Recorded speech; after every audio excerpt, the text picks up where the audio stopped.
시작합니다. 여러분 안녕하세요. 날씨 많이 춥죠? 이제 안 쳐요? 버틸만 해요? 이제 살다 보면 뭐 이런 일 저런 일 다 겪고 살죠? 그래서 제가 우리 어르신들은 아실 거예요. 저 이발소에 가보면 옛날에 거기 꼭 글 써있는 그 꼭 액자가 하나 있어요. 이발소마다 대부분 뭐가 있느냐면 푸시킨이라는 시인이 쓴 3이라는 시가 있어요. 이발소에 다 있었어요. 푸시킨이라는 사람이 쓴 시 중에 3이라는 시가 있죠. 어떤 사람은 그걸 인생이라고도 번역하고. 자, 그 번역인데 그걸 제가 여러 가지 그 번역본을 읽어봤는데 제일 마음에 드는 게 하나 있어서 그거 쭉 제가 한번 해봅니다. 생활이 그대를 속일지라도 슬퍼하거나 노하지 말라. 슬픈 날에는 참고 견디라. 즐거운 날이 오고야 말리니 현재는 괴로운 것, 마음은 미래에 사는 것. 슬픈 날이 지나가 버리면 그것은 아름다운 추억이 되리니. 이렇게 끝나요. 자, 그걸 제가 읽으면서 왜 그걸 좋아하느냐 하면 살다 보면 어떤 형태든 슬픈 날은 올 수밖에 없어요. 안 오는 사람은 세상에 없습니다. 또 그 슬픈 날도 없이 사는 사람은 인생 재미 하나도 없는 사람이에요. 그죠?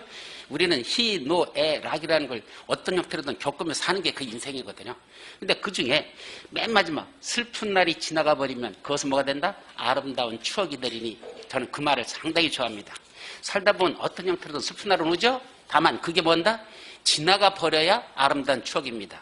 만약에 슬픈 날이 지나가 버리지 않고 계속 ing, 현재 진행형으로 쓰면 그건 지우개예요. 계속 힘든 상황으로 가는 거죠. 그러니까 자기가 그 슬픈 삶을 어떻게 극복할 것이냐. 그걸 지나가야 됩니다. 그게 지나가야 뭐 한다?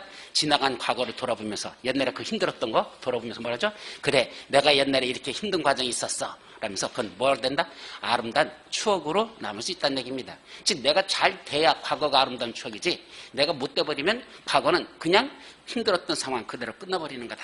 저는 그 말에 대해서 주목을 합니다. 그래서 맨 마지막 슬픈 날이 슬픈 날이 지나가 버리면 그것은 아름다운 추억이 되리니. 그래서요. 또 살다 보면 다 힘들죠? 이 또한 뭐하다? 이 또한 지나가리라 그랬잖아. 그러니까 버티고 견디는 게 참 중요한 거죠. 아무리 힘들더라도 버티고 견디다 보면 이 또한 지나가리라 그랬습니다. 그래서 오늘도 날씨도 뭐 추운 거 이 또한 지나가리라. 그죠? 그렇게 생각하시고 힘든 과정 최선을 다해서 우리 열심히 살아보자. 따라서 오늘도 최선을 다해서 또 하루 시작합니다. 자, 여기 지난주에 우리가 공부했던 거 다시 한번 복습을 하고 그러고 들어갑니다. 공법은 어차피 용어들 하나하나가 워낙 어렵기 때문에 뭐 된다? 반복하는 것밖에 없습니다. 자꾸 반복하자. 그래서 지난주에 핵심 정리만 다시 한번 반복해보죠. 자, 우리가 지금 배우고 있는 게 뭘 배우고 있냐면 도시군 관리 계획으로 뭐 하는 거? 수립하는 내용들을 살펴보고 있습니다. 도시군 관리계 수립 내용들을 살펴보고 있죠. 이 수립하는 내용은 크게 몇 가지로 나눠진다 그랬죠? 5가지로 나누자 그랬어요. 첫 번째 뭐가 있습니까? 용자가 들어가는 게 있었고, 그 다음에 기자, 그 다음에 도자, 그 다음 정자, 그 다음에 지자. 용기도 있어야 정지할 수 있다. 용기도 정지. 그리고 이 용자는 다시 몇 가지로 갈라지죠? 3가지. 뭐뭐 있었습니까? 용도, 지역, 용도, 지구, 용도, 구역이라는 이 3가지가 있었습니다. 이런 걸 용도, 지역, 지구라는 거 어디다가 뭐 하고 싶다? 그런 용도, 지역 등을 지정하고 싶다. 지정된 용도, 지역을 다른 용도 지역으로 변경하고 싶더라. 지정하거나 변경하려면 무슨 계획을 수립해서 할 것? 도시군 관리를 수립해서 그런 용도 지역을 지정하거나 그걸 변경할 것. 두 번째, 어디다가 기반시설이라는 걸 설치하거나 또는 정비하거나 또는 개량하고 싶으면 여기다 도로 만들고 싶어요? 여기다 공원 조성하고 싶어요? 여기다 학교 짓고 싶어요? 그렇게 하겠다고. 무슨 게? 도시군 관리계획 수립해 놓고 그 다음에 도로 만들고 공원 조성하고 학교 짓는 무슨 사업이었었죠? 아저씨 이 추운 날씨에 도시군 계획 시설 사업을 시행하시라고 있었죠? 바로 그 도시군 계획 시설 사업이라는 걸 그 다음에 시행하라. 그런 사업을 시행하기 전에 먼저 도시군 관리계획으로 수립해 두란 얘기입니다. 여기다 도로 만들겠다고 도시군 관리 수립되고, 저기다 공원 조성했다고 도시군 관리 수립하고, 저기다 학교 짓겠다고 도시군 관리 수립한 후에 그 다음에 사업 시행 절차, 도시군 계획 시설 사업 정체에서 사업 시행 절차에서 그런 사업을 쭉 해 나가라 이렇게 썼죠. 또 3번째, 어디다 신도시를 만들고 있다? 도시개발 사업을 하고 싶다? 또 어디다가 정비 사업을 하고 싶다? 재개발, 재건축 이런 정비 사업을 하고 싶으면 여기다 도시개발 사업 하겠다고 도시군 관리계획부터 수립해두고, 여기다 정비 사업을 시행하겠다고 도시군 관리계획부터 먼저 수립해 두라 그랬었습니다. 그리고 마지막 어디다 지구 단위 계획 구역이라는 걸 지정하거나 또는 변경할 때도 무슨 계획을 하고? 도시군관리 수립해서 하고 이런 걸 지정하거나 변경할 때도 도시군관리하고 그 안에서 지구 단위 계획이라는 걸 수립할 때 이것도 도시군관리 수립 절차에 의해서 지구 단위를 수립할 것라는 요 5가지가 용기도 정지가 도시군관리를 수립하는 내용이다라고 정리했었습니다. 이해되죠? 자, 그러면 이제 지난주에 봤던 건 뭐였었습니까? 이것들이 도대체 뭔지, 용도지역이 뭔지, 용도지가 뭔지, 뭐 내용을 알아야 어떻게든지 하지. 그래서 지난주 살펴봤던 건 이런 용도지역 등과 관련된 이 내용들이 무엇인지 그걸 살펴보는 시간이었었죠. 그럼 첫 번째 나오는 게 뭐였었죠? 용도지역. 먼저 용도지역부터 있었습니다. 그럼 용도지역은 첫 번째 나오는 게 중요한 게 종류였었습니다. 용도지역에는 어떤 것들이 있다냐? 종류를 살펴봤었죠. 용도지역의 종류는 크게 몇 가지로 나눠진다? 4가지로 나눠집니다. 뭐뭐 있었죠? 도시지역, 관리지역, 농림지역, 자연환경보전지역, 도관농자. 무조건 예외된다 그랬어. 이거 너무 좁다. 조금 더 넓게 쓰자. 그래서 여기는 여기다 지자는 1 빼놓고 그 다음에 더 넓게 해서 여기까지 만들자. 그래갖고 도시지역, 관리지역, 농림지역, 자연환경보전지역, 도관농자. 두 번째, 도시지역은 다시 또 어떻게 세분화되죠? 또 넷으로 나누자. 뭐뭐로 나눠지죠? 주거지역, 상업지역, 공업지역, 녹지지역. 다 외웠어야 돼요. 지난주 거 분명히 외워오시라고 설명드렸을 때 외우셔야 됩니다. 공법은 암기할 거는 꼭 암기하고 넘어가야 되지 안 외우고 넘어갔다는 다음에 수업의 진도에 영향을 미쳐요. 이게 연결되기 때문에 꼭 외워야 됩니다. 주거지역, 상업지역, 공업지역, 녹지지역. 다시 관리지역은 3가지로 나눠지죠. 보전관리지역, 생산관리지역, 계획관리지역, 보생계. 이렇게 9가지 주, 상, 공, 녹, 보생계, 농자 이렇게 되고요. 주상공록, 보생계, 농자 이 9가지는 법률에서 저렇게 세분화시켰습니다. 법률에서 만든 거야. 그래놓고 이 중에 다시 도시지역만 그럼 도시지역은 몇 가지죠? 4가지. 요 주상공록 이것만 대통령령인 시행령에서 더 세분화시키고 있습니다. 더 대통령 보고 야 네가 이거 세분화시키래. 그랬더니 대통령이 어떻게 세분했죠? 주거지역은 다시 전용주거지역, 일반주거지역, 준주거지역.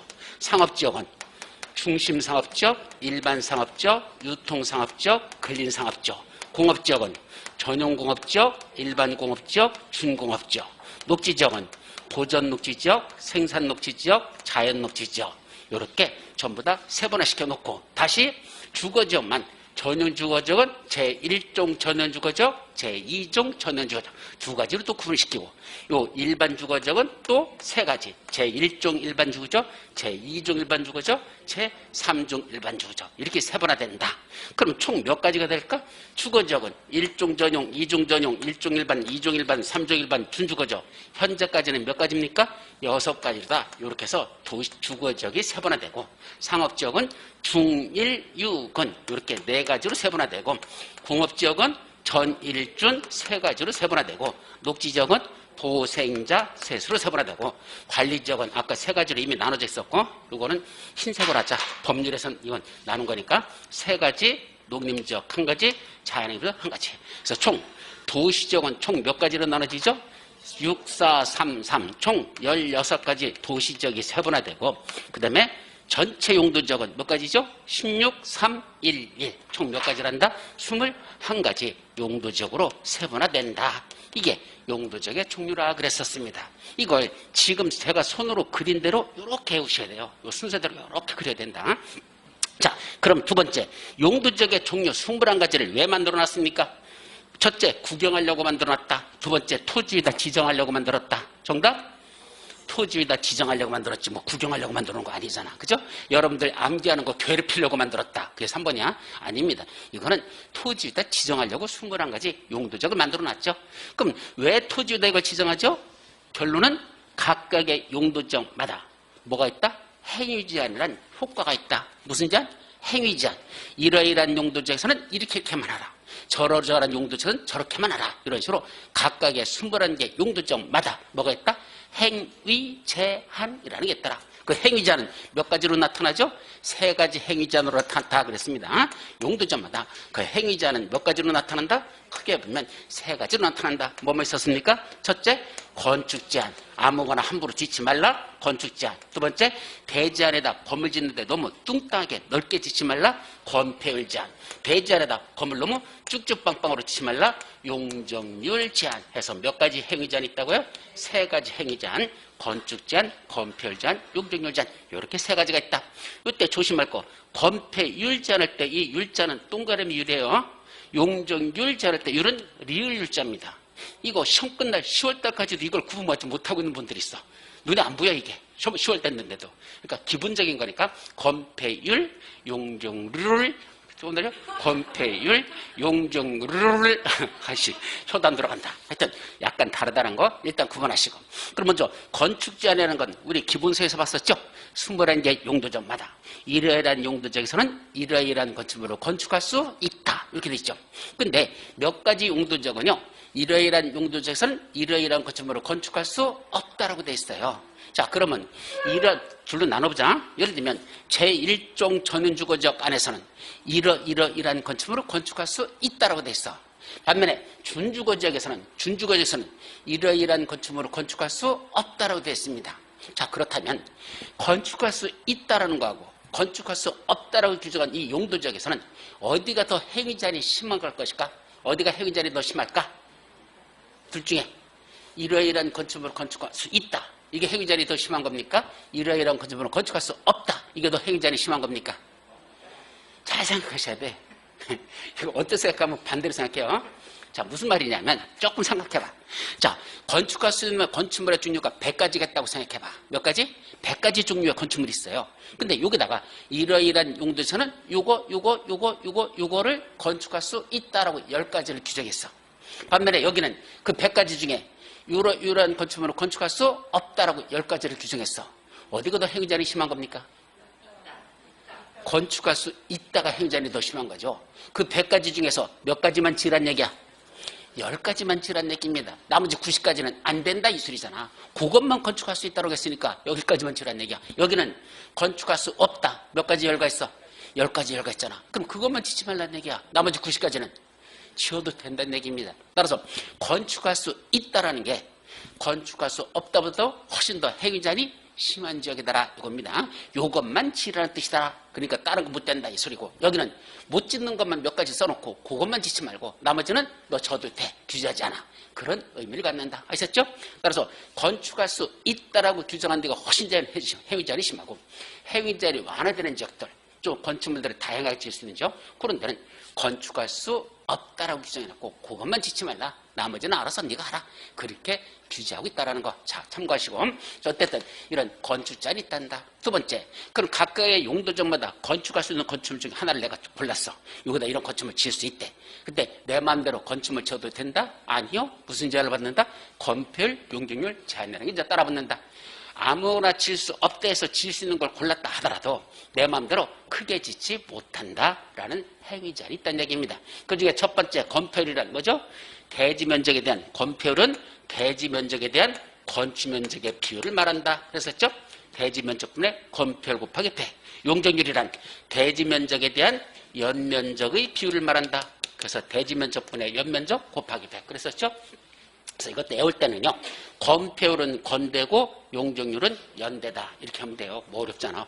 건폐율은 건대, 용적률은 연대. 뒤지라고 외우라고 했더니 건폐율은 건대 그랬더니 용적률은 용인대. 또 이렇게 오는 사람 있어요. 그래요. 건폐율은 건국대인데 용적률은 용인대래. 아니에요. 연세대입니다. 그래서 건대, 연대지 건대, 용대 이렇게 하면 안 된다. 하여튼 이게 암기법인데 어쨌든 이런 건폐율 어디보다 21가지 용도점마다 네 멋대로 넓게 짓지 말래. 이러이러한 용도점에서는 건폐율 몇 퍼센트 이하로만, 이러이러한 용도선 건폐율 몇 퍼센트 이하로만 지라. 이렇게 건축 제한만 있는 게 아니라 건폐율 제한도 있다 그랬었죠. 그거 어떻게 한다 그랬었습니까? 건폐율 제한은 또 숫자로다 외우라고 했었죠. 어떻게 외우라고 그랬습니까? 21개마다 순서로 써놓고 이렇게 써놓고 시작해야 돼. 그 다음에 여기서 또 5, 5, 6, 6, 5, 7 9, 8, 8, 7 7, 7, 7 2, 2, 2 2, 2, 4, 2, 2 이렇게 오라고 그랬잖아. 그죠? 간단해요. 이거 10초도 안 걸려요. 556657988777 222 224 22 한 10초 걸렸죠? 예, 그럼 외운다니까. 별로 어렵지 않으니까 외워두십시오. 증 안 외워지면 우리 암기법에 보면은 그림공법에 556657 뭐 이렇게 해서 모락내락 하겠잖아. 그럼 그렇게 자꾸 들어보다면서 외우세요. 이거 외워야 돼요. 시험 문제 거의 2년마다 한 번씩은 여기 검표를 나고 용적률도 같이 번갈아 가면서 검표를 한 번 나고 용적하면 이런 식으로 매 시험 문제가 출제되는 것 중에 하나니까 꼭 암기하시기 바랍니다. 이걸 뭐란다? 검표율, 용도지역별 검표율 제한이란다. 그럼 뭐도 있다? 용적률 제한. 용적률은 대지 면적에 비해서 연면적 너무 크게 짓지 말라. 즉 연면적이란 하나의 건축물에 각 층별 바다 면적이 합계 있었죠. 그거 너무 크게 짓지 말래. 그래서 이거는 어떻게 전하죠? 이건 머리자만 떠서 상준 공주 녹관농자. 일단 이렇게 그랬죠. 상준공주 녹관농자. 자꾸 발음해야 돼요. 상준공주 녹관농자. 그래서 상업지역은 다시 네 가지로 나눠지죠. 중심상업지역, 일반상업지역, 유통상업지역, 근린상업지역. 이거 그대로 해야 돼. 중일, 유근 해놓고 각각 얼마부터? 1500부터 내려가. 1500, 1300, 1100, 900 이렇게 대씩 내려간다. 그 다음에 준주거지역은 얼마라 그랬죠? 500. 이게 500%. 그 다음에 공업지역은 얼마 있었죠? 셋으로 나눠져. 그것도 거꾸로 써. 큰 게 준자 들어가는 게 더 커져요. 그래서 준공업지역, 그 다음에 일반공업지역, 그 다음에 전용공업지역. 그래서 전일준이 아니라 쓸 때는 준일전 써놓고 각각 400, 350, 350씩 내려간다. 그리고 이제 나머지 주거지역은 또 뭐 있었죠? 우리 전용주거지역하고 일반주거지역으로 나눠지잖아. 그래서 일반주거지역은 다시 3종, 2종, 1종, 전용주거지역 2종, 1종 거꾸로 써. 1, 2, 1, 2, 3을 밑에서부터 이렇게 거꾸로 써놓고 그 다음에 이거 300에 끝났죠? 그 끝난 그거부터 시작이야. 300, 250, 200, 150, 100 이렇게 50씩 쪼르륵 내려간다. 그리고 마지막 중요한 게 뭐 있었죠? 녹지지역과 관농자지역에서 이게 문제되죠. 원래 녹지지역은 얼마죠? 100. 관농자지역 80입니다. 이거부터 외워야 돼. 녹지지역 100, 관농자지역 80. 그런데 녹지지역 중에 행위자니 뒤지게 심한 녹지지역이 있었죠. 무슨 녹지지역?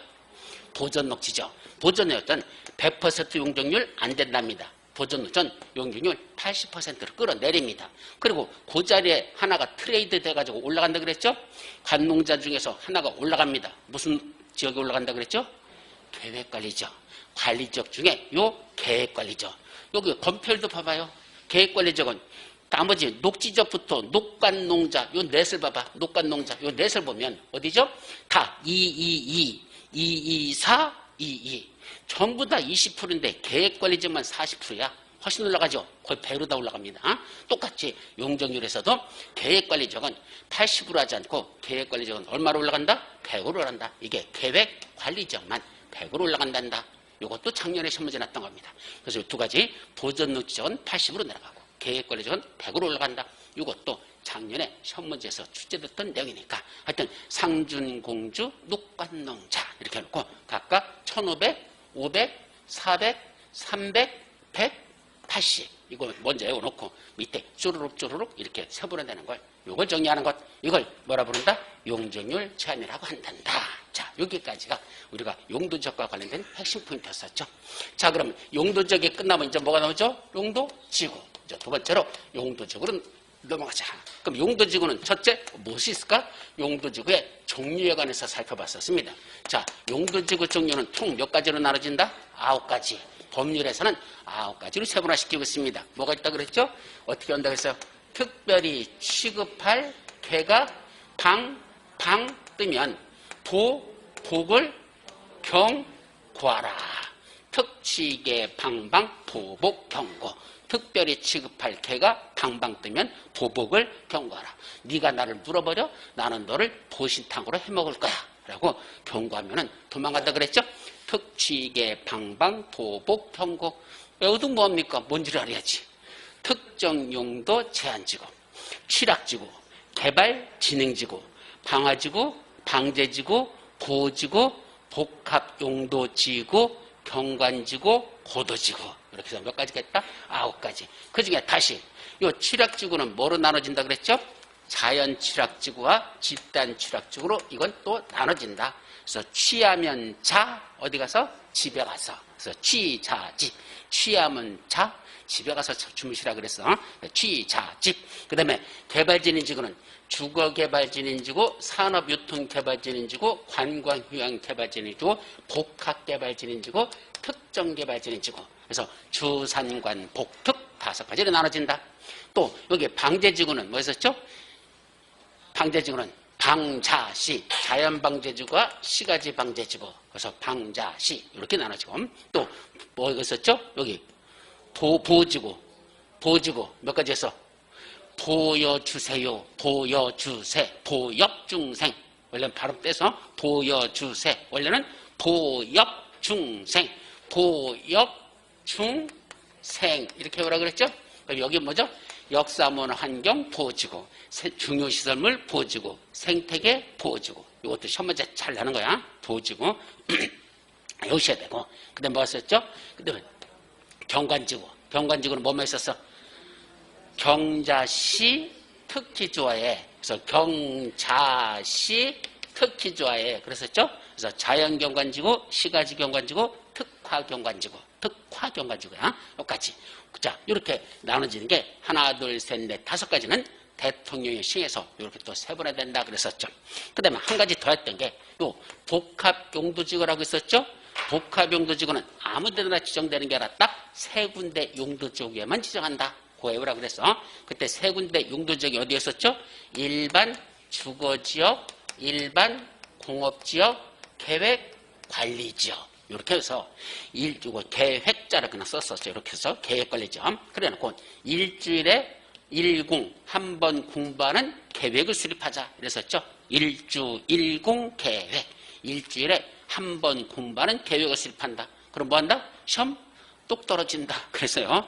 일주일 내내 공부해도 뚜뚜뚜마뚱 하는 걸 일주일에 한 번 공부해서 무슨 놈의 시험을 붙을 거야? 일주 1공 계획. 이것은 일반 주거지역, 일반 공업지역, 계획관리지역이라는 이 3군데 용도지역에만 뭘 지정할 수 있다? 복합 용도지역이라는 걸 지정할 수 있지. 아무데나 지정한 건 아니다라는 것 조심하시고. 자, 이렇게 용도지구는 이런 게 있었습니다.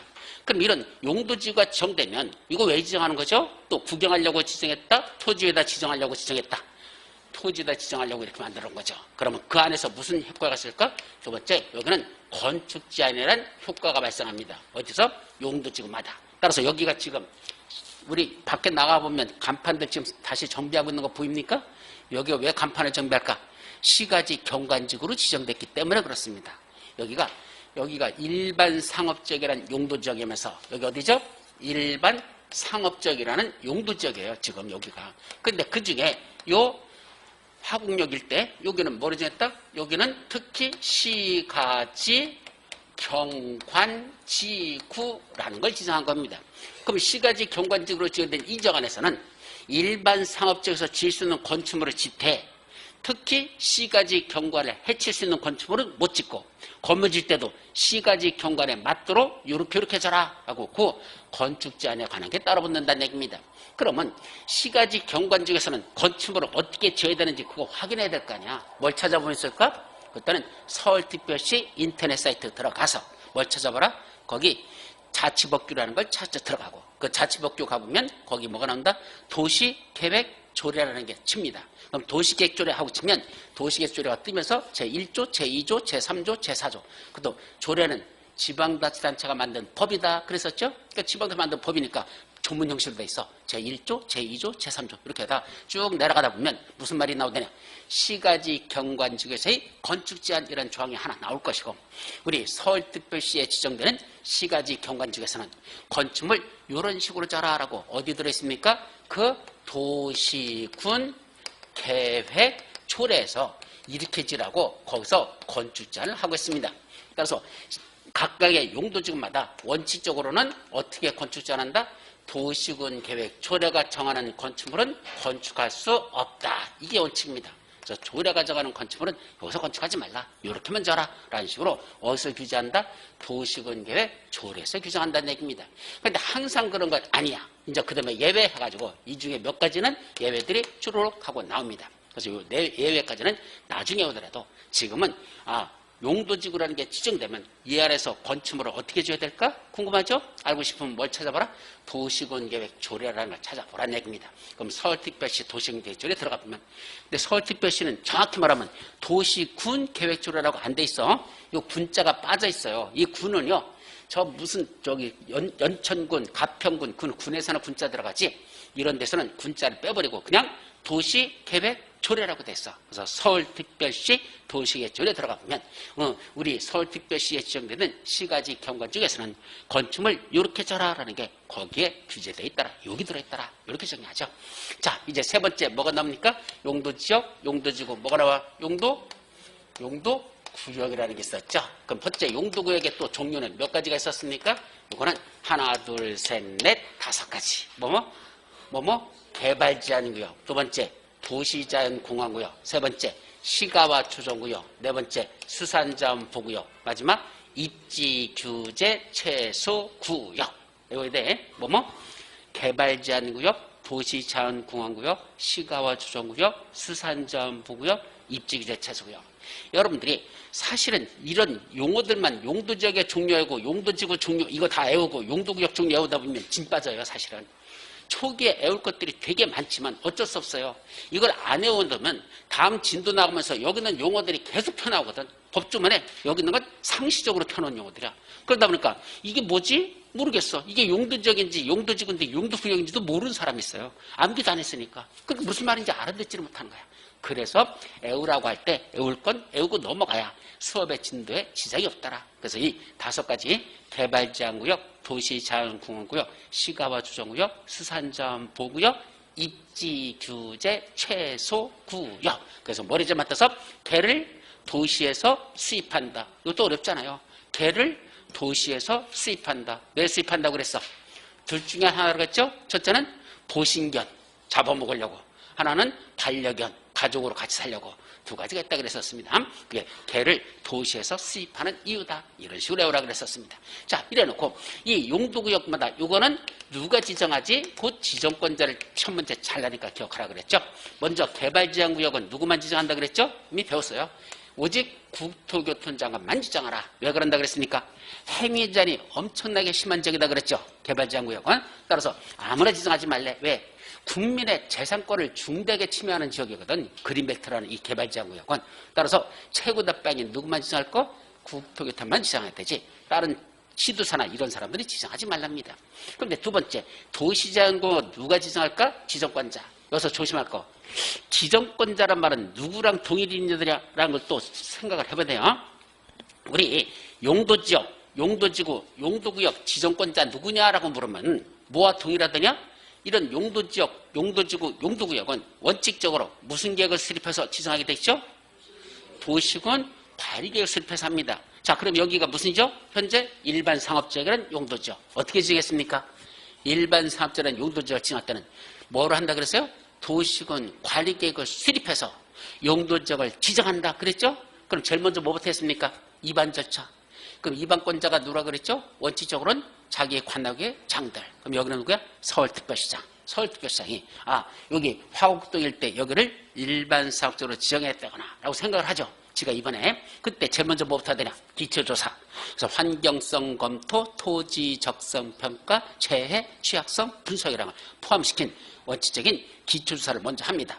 그럼 두 번째, 주민들한테 물어봅니다. 여러분, 여기를 일반 상업적으로 지정하려는데 여러분도 어떻게 생각하십니까? 주민들의 의견 청취. 세 번째는 지방의회의 의견 청취. 따라서 서울특별시 의회에다 이걸 올리죠.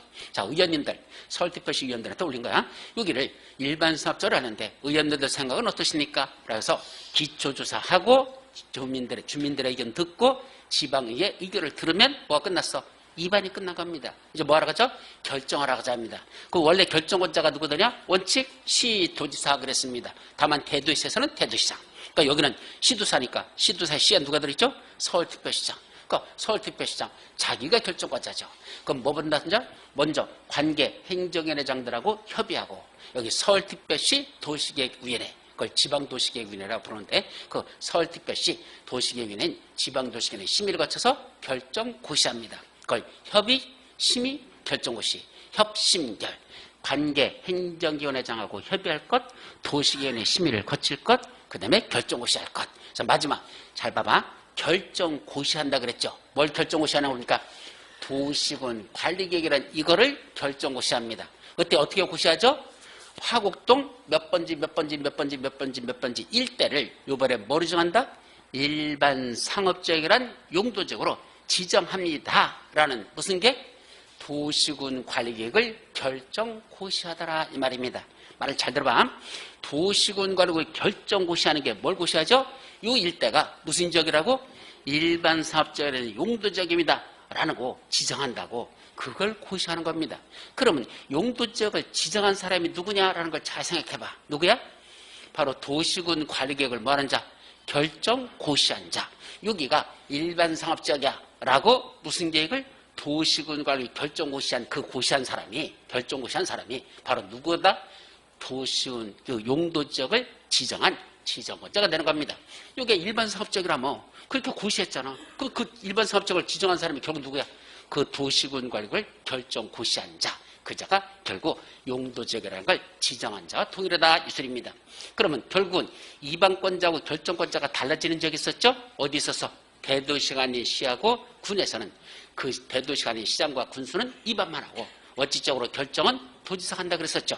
그러면 도지사가 결정고시했잖아. 그 어디서는 연천군에다 용도지역 정하는 건 도지사가 결정고시합니다. 그럼 도지사가 결국 뭐한 사람이야? 지정한 지정권자가 되는 겁니다. 그 용도지역을 지정하는 거. 따라서 용도지역을 지정하는 자는 누구랑 통일이다? 바로 도시군 관리구로 결정고시하는 자. 그 자가 용도지역을 지정하는 자입니다. 그렇게 정리하셔야 돼요. 그리고 원래 도시군 관리구를 결정고시하는 자가 원칙은 누구라고? 시, 도지사. 다만 대도시에서는 대도시장. 이거 정리하고 예외 3명. 첫째, 개발지향구와 관련된 건 누가 결정고시한다 그랬죠? 개발지향구는 국장이 직접 자기가 결정고시한다 그랬었습니다. 또 있었죠. 물론 국장이 입안한 건 국장이 결정해. 또 개발지향구역 지정 변경 국장이 해. 또 하나 있었죠. 시가와 주정구역 중에 뭐가 관련된 거? 국가계획과 연계된 요거 있어서 국가계획 연계된 시가와 주정구역 지정 변경은 누가 결정한다? 그건 국장이 결정하고 나머지 그렇지 않은 건 시, 도지사, 지가 결정권자다. 이런 게 있었어요. 그래서 요거 그래서 시가와 주정구역은 둘로 갈라진다. 국가계획과 연계된 시가와 주정구역은 국장이 결정권자니까 그자가 지정권자가 되는 거고 결정권자가 지정권자라 그랬잖아. 그러니까 나머지는 원칙적인 결정권자 시도사 그 사람이 한다. 그 다음에 도시자연공화구역은 원칙적인 결정권자만 해. 국장은 들어가지 않아. 그러니까 누구죠? 원칙적으로는 시도지사. 다만 대도시에서는 대도시장 이렇게 됐습니다. 여기 시가와 주정구역은 대도시장이 안 들어있어요. 여기 대도시장 이 사람 안 들어가 여기. 그래서 이거 가지고 제가 국토교통부하고 6개월을 싸웠습니다. 6개월을 싸웠어요. 야, 논리적으로 본다면 얘들이 용도지역 결정고시하는 자니까 이 사람이 여기도 요가 예외만 빼면 나머지는 여기도 대도시장 들어가야 되지 않느냐? 논리적으로 따지면 이 사람들이 똑같이 결정권자니까 여기도 들어가야 되잖아. 그랬더니 대도시장이라고 말이 명시되지 않았기 때문에 여기는 빠진답니다. 그래서 논리적으로 내 말이 맞는데 법조문에서는 대도시장이 빠져가지고 여기는 아니랍니다. 그래서 이 사람을 왜 뺐느냐 했더니 그 뺀 근거에 대해서는 얘기를 못합니다. 그래서 현재 국회에다 저기 올라가 있어. 여기 대도시장도 여기 집어넣으려고. 근데 아직 통과되지 않고 있는 상태입니다. 근데 이걸 빼야 될 하등의 이유는 없었어. 논리적으로 따지면. 그래서 제가 국회에서 이제 법을 만들었던 논리적으로 볼 때는 당연히 여기도 대도시장이 들어가야 되는데 왜 빠졌는지 그 이유를 따라 대답 못합니다. 그럼 법에 지금 없다고만 얘기합니다. 없어요. 그러니까 여기는 빠져. 그러니까 원칙적인 결정권자 이 사람들, 예외적인 결정권자 국장 이렇게 해서 이런 걸 먼저 정의합니다. 수산자원복은 그 예외 있었잖아. 누가 있었죠? 해양수산부 장관. 이 사람이 결정고시하는 자니까 해양수산부 장관이 지정권자가 된다. 이거 있었죠. 그리고 입지규제 최수구역은 옛날에는 국장이 결정권자고 지정권자였었어. 바뀌었어. 누구죠? 도시군관리계 결정권자라고 했습니다. 그때 결정권자는 또 누구를 말할까? 또 생각을 해봐야 돼. 결정권자가 누구일까? 원래는 누구죠? 시도지사. 다만 대도시에서는 대도시장. 그래 예외 누가 있었죠? 최고대빵 국장. 그 다음에 해양수산부 장관은 여기 안 들어가. 왜? 수산점 부구역만 해양수산부 장관이지 나머지들은 관여할까? 안 들어가. 그럼 또 시장군수, 대도시가 아닌 시장하고 군수 들어갈까?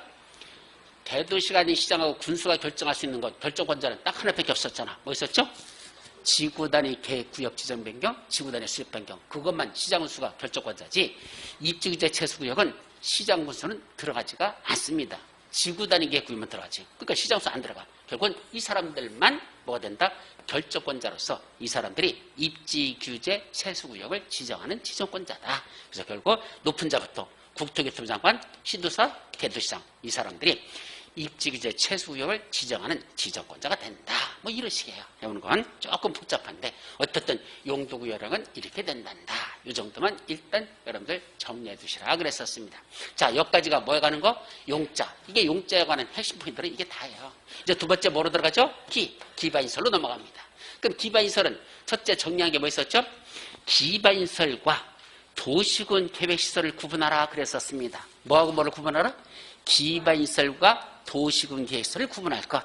기반시설이란 몇 가지가 있었죠? 7가지가 있었어. 그래서 뭐 한국과 미국 간의 방공보를 교환하고 공유한다. 방공보 교환 공유라는 7가지가 있는데 그중에 제일 중요한 건 환경 기초시설이라는 게 있다 그랬었죠. 그래서 환경 기초시설은 또 몇 가지가 있다? 5가지. 뭐뭐 있었어? 합해, 숲해, 빛. 이게 무슨 뜻이죠? 하도 패되고 수시로 패돼서 피가 빗물이 돼서 흐르는 합해, 숲해, 빛 이런 5가지. 그거는 환경 기초시설을 부른단다. 라는 이거 시험 문제 아주 잘 나는 거. 그 기반시설의 종류는 여러 가지가 있는데 그중에 그거는 꼭 외우라 그랬었고.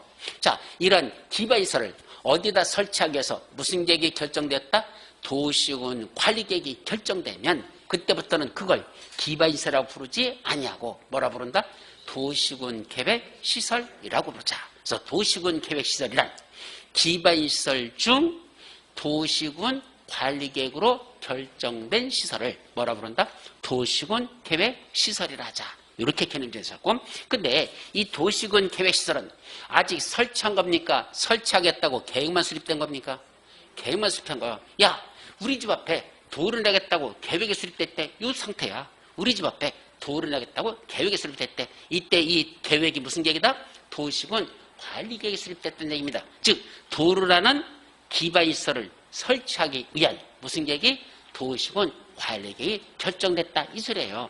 그런데 계획만 수립돼 있지 아직 안 만들었잖아. 그럼 그걸 설치하고 정비하고 개량하는 구체적인 사업이 있어야 되잖아. 그 도시군 계획시설을 설치하고 정비하고 개량하는 사업을 무슨 사업이라고 부른다? 도시군 계획시설 사업이라고 하자. 그래서 기반시설, 그 다음에 도시군 계획시설, 그 다음에 도시군 계획시설 사업, 그 다음에 더 나갔죠. 하나 더. 이거 도시군 계획시설 말고 신도시 만드는 무슨 사업? 도시개발사업, 재개발, 재건축하는 정비사업. 이렇게 3가지 사업. 이 기반시설 중에 이제 변형된 게 도시군 관리로 결정하면 도시군 계획 시설이 된다고 했었고, 이걸 설치 준비 개량하는 사업을 도시군 계획 시설 사업 했었죠. 바로 이 3가지 사업, 도시군 계획 시설 사업, 도시개발 사업, 정비 사업, 이 3가지 사업을 합쳐서 우리 무슨 사업이라 부른다? 도시군 계획 사업이라고 부르자. 어째 대답이 나오는 거 현찮은 거 보니까 복습도 제대로 안 해왔는 것 같다. 예, 지금쯤이면 목소리가 우우 하고 나와야 되는데 여러분들 복습 열심히 하게 만드는 법 보면 딱 하나 있어요. 제가 요새는 안 합니다. 옛날에 했었습니다. 뭐 하는지 아십니까? 매주 시험을 봅니다. 매주 시험을 봐. 지난주 꼭 공부한 거. 그리고 그 시험 본 답안지를 제가 걷어갑니다. 채점합니다. 점수를 그 다음 주 밖에다가 공개합니다. 실명으로 합니다. 이름 적어가지고 누구 몇 점, 누구 몇 점, 몇 점 해가지고 거의 한 35개 정도를 내가지고 그걸 기재한 거예요. 그 중에 1등, 2등 해서 점수가 1, 2등 하는 사람들한테는 3등까지 줬었어. 1, 2, 3등 한 사람한테는 $2짜리 행운의 지폐, 그거 딱 진짜 지폐야, 가짜 아니야. 그 코팅까지 딱 해가지고 그 최우수상 해가지고 그거까지 들었습니다. 성적 나쁜 사람들 빨간 줄에다 몇 줄 쫙 꺼놓고 밑에는 경고하고 썼었습니다. 이거 공부해봤자 떨어지니까 이렇게 하려면 오지 마십시오 라는 뜻에서 경고 이렇게까지 한 적이 있었습니다. 그러면 성적 진짜 잘 나옵니다. 자존심들은 계셔가지고 뭐하죠? 목숨 걸고 공부합니다. 그 다음 주에 성적이 공개되니까 자기 이름이 써있으니까 그거 쪽팔리잖아. 어떻게 돼? 목숨 걸고 공부합니다. 보통 35개 나오면 보통 30개 이상은 다 맞습니다. 그러니까 그렇게 공부해오는 거예요. 엄청나게 하는 거죠. 그러면 공법 딱 2달만 그렇게 하잖아요. 그러면 공법이 전부 다 쫙 올라가가지고 야, 합격 공법 때문에 떨어졌다는 사람은 하나도 없어. 다 공법 때문에 붙었다지. 그렇게 만들 수 있습니다. 하려면 그렇게 하면 됩니다. 그런데 그렇게 하면 꼭 반발 나옵니다. 이 중에 꼭 뭐야 우리가 무슨 초딩인 줄 아나 꼭 이지랄로 가르쳐? 무슨 자존심 상하게 저기다 공부해? 어떤 사람이 그거 지워. 그럼 지우면 다시 갖다 써붙입니다. 또 지워 또 써붙입니다. 그러다가 나중에는 당신이 나오지 말든지 내가 강의를 때려치우든지 둘 중에 하나 서로 합시다. 이런 상태까지 갔었고 하여튼 별일이 다 벌어지지만 하여튼 붙을 다 붙여버립니다. 그렇게 하면 딱 2달만 하면 됩니다. 근데 이제는 늙어가지고 그렇게 못하겠어. 예, 그렇게 해가지고 내가 욕먹으면서까지 그렇게 하고 싶지는 않아. 그러나 자발적으로 하자 좀. 지난주에 했던 거 애오라는 건 애오셔야 돼요. 이거 했던 것들이잖아. 근데 말이 나와야 돼. 지금 이게 정리가 안 돼 있으면 안 돼요. 그러니까 다시 한번 그래서 또 한번 정리해 주잖아. 그러니까 꼭 집에 가서 이거 시키는 대로 지금 여기 칠판에 써있는 게 핵심이잖아. 이 정도는 꼭 정리해 오셔야 된다. 아셨죠? 공법은 복습 안 하시면 안 돼요. 똑같아. 그냥 진도 안 나가죠, 그럼. 그래서 꼭 복습을 해오셔야 그 다음 진도 나가는데 지장이 없다는 걸 여러분들에게 꼭 말씀드리고 싶습니다. 자, 무슨 사업? 도시군 계획시설 사업, 도시개발 사업, 정비사업 3가지 사업을 합쳐서 뭐라 부른다? 도시군 계획 사업이라고 부르자. 요거까지 개념적인 먼저 해놓고 이제 2번째. 그럼 지금부터 도시군 계획 시설 사업을 뭐 해보자? 시행해보자. 그래서 그 다음에 나왔던 게 이게 크게 이제 둘로 갈라지죠. 뭐죠? 첫째, 정상적으로 그런 도시군 계획 시설 사업을 시행한다면 어떤 절차에서 사업을 시행할 거냐? 도시군 계획 시설 사업 시행 절차가 있었죠. 그래서 시행 절차 우리 간단하게 한번 쭉 정리해 볼까요? 제일 먼저 도로내겠다는 도시군 관리계획이 결정 고시되었다. 즉 기반시설을 설치하기 위한 도시군 관리계획이 결정 고시되었다. 이거 줄여서 한마디로 뭐라 쓴다 그랬죠? 어떻게 쓴다 그랬어? 여기 써 있어요. 갖다 붙이면 돼. 뭐죠? 도시군 계획시설 결정 고시를 한다. 그 말 도시군 계획시설 결정 고시. 이게 무슨 뜻이다? 기반시설을 설치하겠다고. 무슨 계획이? 도시군 관리계획이 뭐 되었다? 결정 고시되었다. 이걸 줄여서 도시군 계획시설 결정 고시를 한다. 제발 좀 외우라고 그거 강조했었어요. 그럼 제일 먼저 뭐가 이루어진다? 여기 기반시설 도로를 만들겠다는 무슨 계획이? 도시군 관리계획이 결정고시 됐습니다. 이걸 줄여서 뭐라 부른다?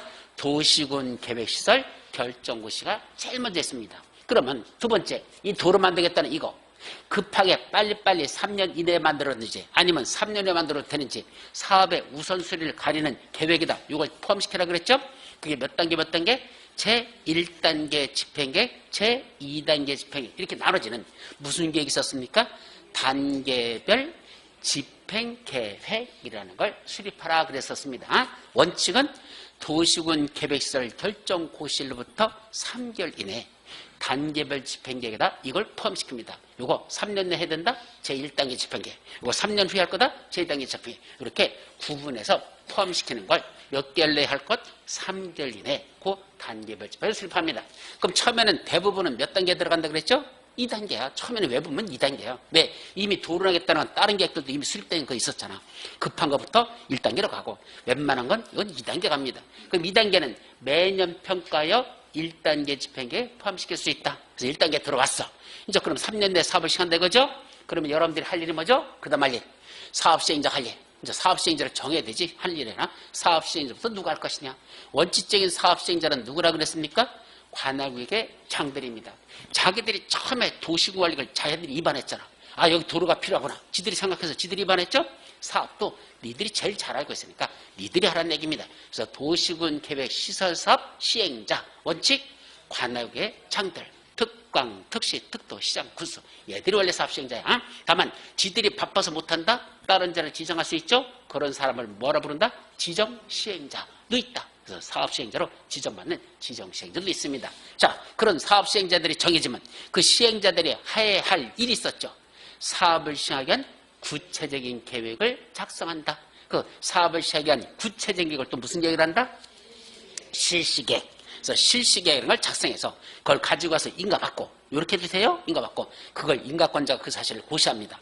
요 사업 시행자가 여기다 도로 만드는 걸 이런 식으로 한다고 하길래 내가 그거 괜찮다고 원해줬다? 인간해줬습니다. 라는 사실을 그 인간해준 인가권자가 그 사실을 고시합니다. 그럼 사람들이 이제 보겠죠? 아, 여기다 실시계획 고시됐어? 아, 이제 도로 이렇게 낸다는 얘기네? 예, 그다음부터 뭐가 들어가더냐? 종전에 있던 토지 수익자들에게 보상비 지급이 그때 들어갑니다. 따라서 실시계획이 고시되기 전까지는 보상비 안 준다라고 생각하면 돼요. 도를 하겠다고 도시군 관리만 수립돼 있지 보상비는 안 준 상태로 꾸준하다가 드디어 실시계획이 고시돼야 비로소 그때부터 보상 절차에 들어간다는 것. 그럼 보상비 다 줬으면 이분들은 이제 떠나야 되죠? 퇴거 명령을 내립니다. 그럼 다 나가죠. 그러면 그 다음에 공사에 들어갑니다. 그걸 뭐라 부른다? 시공. 여러분들이 지나가면서 도로공사는 보는 그 과정이 바로 이 절차 중에 시공 절차를 보고 있는 겁니다. 자, 공사 다 끝났어. 그러면 실시계획대로 공사를 제대로 했는지 또 검증해야 돼요? 그냥 방치해야 돼? 조사해야 되죠? 이상 없는지? 그걸 뭐라 부른다? 준공검사. 공사 끝났을까? 준공검사하고 공사 이상 없어? 공사하려고 공고하면 공사는 다 끝나더라. 그게 정상적인 사업은 그렇게 시행된다. 그랬었습니다. 근데 문제는 뭐죠? 그렇게 도를 내겠다고 도시군 관리만 수립돼 있지 2년이 지나도 안 만들어져요. 10년이 지나도 진도가 안 나가요. 20년이 지나가도 진도가 안 나가요. 이런 경우 있겠죠? 도로 만든다고 해놓고 오랜 기간이 지나도 사업이 시행되지 않는 그런 부지들이 있더라. 그런 땅들이 있더라. 그러면 토지 소유자에게 어떠한 조치를 할 것이냐. 그걸 뭐라 부른다? 장기 미집행 도시군 계획 시설 부지에 대한 조치. 참 말이 길어. 장기 미집행 오랜 기간 동안 집행되지 않고 있는 무슨 땅? 도시군 계획 시설 부지. 그 도를 내겠다고 확정된 도시계획시설 부지에 대한 뭐겠다? 어떠한 조치를 해줄 것이냐. 이걸 장기 미집행 도시군 계획시설 부지에 대한 조치가 필요하다 그랬었습니다. 왜 그런다 그랬죠? 도를 내겠다고 일단 확정이 되면 그 부지 안에서는 그 도로 부지 안에서는 뭐 할 수 없다? 건축물을 건축하거나 공작물을 설치하는 허가를 하여서는 아니 된다. 허가 안 내준대. 건물 짓지 말란 얘기야. 두 번째, 이 안에다가 대신 보상비도 안 주면서 지금 계속 하고 있는 거죠? 보상비도 안 주면서 언제 준다고 그랬어? 실시계획이 고시돼야 보상비 준다고 했잖아. 그러니까 실시계획 고시되는 게 어떤 때는 5년, 10년, 15년, 20년 이렇게 늦어져요. 그러면 토지주는 건물도 못 짓게 하면서 보상비도 못 받고 있으면서 제일 중요한 거 매년 재산세라고 세금은 꼬박꼬박 날라오면서 토지 수요자 열받는다 안 받는다? 열받잖아. 그럼 이분들에게 어떠한 조치를 해줄 것이냐? 그게 장기 미집행 도시군기술 시설 부지에 대한 조치라고 했었죠. 몇 가지 있었죠? 세 가지. 첫째, 2년 지날 때까지도 사업이 시행되지 않을 때. 두 번째, 10년이 지났는데도 사업이 시행되지 않을 때. 세 번째, 20년이 지나도 사업이 시행되지 아니할 때. 이 세 가지가 있다 그랬죠. 그 중에 첫 번째 제일 많이 나는 거 바로 10년이 지났을 때도 사업이 시행되지 않고 있는 어떤 땅만 지목이 대인 토지만, 다른 지목 말고 지목은 28가지가 있는데 그중에 지목이 대인 토지 소유자만 이분한테는 뭘 주겠다? 매수 청구권을 주겠다. 내 토지 사주세요 라고 매수해달라고 청구할 수 있는 권리. 매수를 청구할 수 있다. 매수 청구권을 인정한다 그랬었죠. 어떤 땅만 10년이 지나도 사업이 시행되지 않고 있는 지목이 대인 토지 소유자만 매수 청구권을 행사할 수 있다 그랬었습니다. 자, 누구한테 행사한다 그랬죠? 매수 의무자, 사줄 사람. 원래는 특광, 특시, 특도시장, 군수. 그게 원칙적인 사업시행자니까 서울특별시장한테 가가지고 당신이 사업시행자잖아. 사주세요. 하고 있었죠. 근데 서울특별시장이 뭐라는 줄 아십니까? 야, 원래는 내가 사업시행자인데 내가 바빠서 못해서 저 사람을 사업시행자로 지정했어. 그럼 지정받은 시행자 있죠? 그때는 그 사람한테 사달라고 요구하면 돼요. 그래서 원래는 서울특별시장인데 사업시행자가 따로 있다? 그 시행자한테 매수를 청구할 수 있습니다. 자, 그리고 또 설치하거나 관리할 의무자가 따로 있으면 그자들도 매수 의무자는 될 수 있습니다. 자, 그럼 내가 서울특별시장이야. 이분이 가지고 있던 땅 지목이 대인 토지 수자 나한테 사달라고 매수 청구가 들어왔습니다. 아니 10년이 지나도 사업도 시행되지 않고 있으면서 저보고 매년 세금만 뜯어가면서 건물도 못 지게 하는데 이제는 나 못 기다리니까 사주세요. 매수 청구 들어왔죠? 그럼 내가 반드시 사줍니까? 그건 아니야. 예산이 없으면 안 사줘도 돼. 그렇게 돼 있어요. 꼭 사주는 건 아니야. 그러다 보니까 그걸 사줄 것이냐 말 것이냐를 결정해서 통보해 줘야 됩니다. 그 살 거냐 사줄 거냐 말 거냐 거 몇 개월 이내에 그 결정이 됐죠? 6개월입니다. 6개월 이내에 매수를 결정하고 매수 결정을 알렸어. 사주기로 결정했어. 그럼 몇 년 이내에 사줘야 된다? 2년 이내에 매수해야 된다. 그래서 6개월이면 매수 정권 6개월 이내에 사줄 거냐 말 거냐 결정하고 사주기로 결정을 통지했으면 그로부터 2년 이내에 매수합니다. 그래서 6월이가 결정하면 2년이 매수한다. 이렇게 하라 그래서 6월이가 결정하면 2년이 매수하라. 그때 매수 대금을 뭐로 주는 게 원칙이죠? 원래는 현금입니다. 이거 보상비 성격이에요. 10년 지나도 이거 안 사주니까 사주세요라는 건 보상비 달라는 소리입니다. 그래서 보상비는 원래 뭐로 준다? 현금. 근데 항상 현금? 아니, 도시군 계획 시설 채권이라는 걸 지급할 수 있다. 여기다 도시군 계획 시설에다 채권점 묻히면 돼. 도시군 계획 시설 채권이라는 걸 발행해서 채권으로 줄 수 있는 경우도 있답니다. 어떤 경우죠? 매수의무자가 누구인 경우? 지방자치단체인 경우. 이게 중요해요. 그 매수의무자가 지방자치단체가 누구죠? 바로 관악의 장들, 특광, 특시, 특도, 시장수 있죠? 그 사람들이 매수인자면 그 사람들은 현금으로 드리는 게 아니라 채권을 발행해도 된다 이 소리입니다. 따라서 이때 도시개설채권 이거는 지방채예요. 지방채. 지방자치단체가 발행하는 채권, 지방채 성격 같습니다. 자, 이때 어떤 때 채권 발행하죠? 첫째, 토지 소유자가 원하는 경우. 저는 현금으로 주시 마세요. 어차피 현금 받아봤자 은행에다 갖다 놓아야 되는데 은행이자 요새 2%밖에 안 돼요. 2%도 안 돼요. 거기 넣으니 차라리 어디 가고 싶어? 채권 받으면 그 채권 이자 받더니 이거는 은행 이자보다 더 높아. 그럼 어차피 나 은행에 돈 넣을 거라면 채권 사서 갖고 있는 게 나중에 원금 이자 받을 때 이자 많이 받겠죠? 그럼 나 채권 주세요. 원하면 그럴 수 있어. 근데 이분이 아니래. 자기는 현금이 필요하대. 그런데 이분한테는 현금으로 주는 게 아니고 채권을 강제 발행할 수 있는 경우가 있어. 두 가지 중에 한 가지에 해당하면. 첫째, 부재부동산 소유자의 토지. 이 서울시에 거주하지 않고 있는 분이야. 저 부산에 살고 계신 분이 서울 땅을 갖고 있어. 이게 지금 매수 청구 들어왔어. 그럼 이분한테는 얼마까지만 현금으로 드린다? 3천만 원까지는 현금으로 드리고 그 3천만 원 초과하는 금액 있죠? 그건 강제적으로 채권을 발행해서 지급할 수가 있습니다. 원하지 않는데도 강제 발행. 첫째, 부재부동산 소유자의 토지. 두 번째, 비업무용 토지. 비업무용이라는 건 이건 법인이 갖고 있는 땅만 그래. 개인들이 갖고 있는 땅은 업무용, 비업무용이라는 개념이 없고 법인들이 갖고 있는 땅 중에서만 비업무용 토지. 그 토지에 대해서는 3천만 원까지는 현금으로 지급하고 그 초과 금액은 뭐로 지급한다? 채권을 발행하여 지급할 수 있다라고 됐습니다. 그때 상환기간은 10년 내에서 조례를 정하는데 뭐 거기까지는 아직 그 뒤에 건 나머지 외우지 말고 여기까지가 몇 년? 10년 지났을 때 사주세요라는 매수 청구가 관한 핵심 포인트. 거의 매년 난다 그랬죠? 그 이제 마지막 몇 년 있었죠? 20년. 그럼 도로 만든다고 해놓고 우리 아들놈이 태어날 때 우리 집 앞에 도로 난다고 그랬어. 우리 아들놈이 대학교 입학했는데 아직도 도로 안 내고 있어. 몇 년 지났어? 20년. 어떤 효과? 20년이 되는 날에 다음날. 그 도시군 계획시설 결정호시했던 거. 아까 이거 도시군 계획시설 결정호시했고 어떻게 된다? 효력을 잃는다. 결국 도를 내기로 했던 거 이제는 뭔다? 없었던 거로 하자. 그게 몇 년? 20년이 되는 날에 다음날. 그 도시군 계획시설 결정호시한 건 효력을 잃는다 라고 됐다는 거 아셨죠? 여기까지가 우리가 지난주에 봤던 내용이 여기까지 다 살펴본 거. 이게 전부였었어요. 핵심 포인트. 자, 한번 잘 생각하면서 다시 한번 또 정리하세요.